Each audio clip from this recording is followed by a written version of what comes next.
Hindi may tatago ang kasiyahan ni Kim Chiu nang sorpresahin siya ng kanyang team ng isang espesyal na flower bouquet.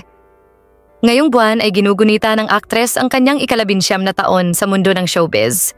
Isang milestone na punong-puno ng emosyon, alaala at pasasalamat.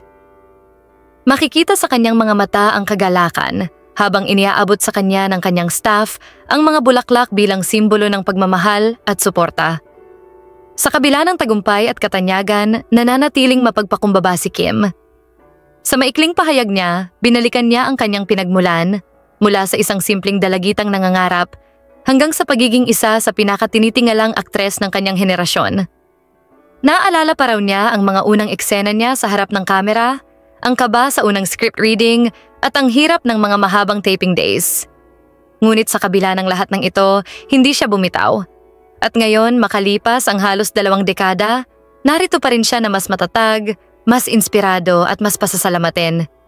Hindi rin niya pinalampas ang pagkakataong magpasalamat sa mga taong naging bahagi ng kanyang journey, lalo na sa mga makeup artist, stylist at buong staff na naging saksi sa bawat pag-arte, bawat luha at bawat tagumpay.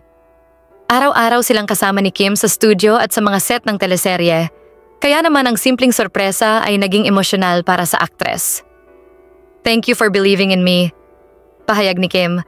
"Hindi ko mararating ito kung wala kayo."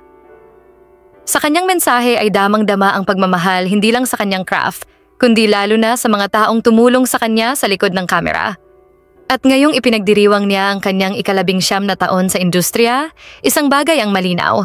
Si Kim Chiu ay hindi lang artista ngunit isa siyang inspirasyon. Anong masasabi ninyo sa balitang ito? Magkomento sa ibaba at huwag kalimutang mag-subscribe for more videos. Maraming salamat sa panonood!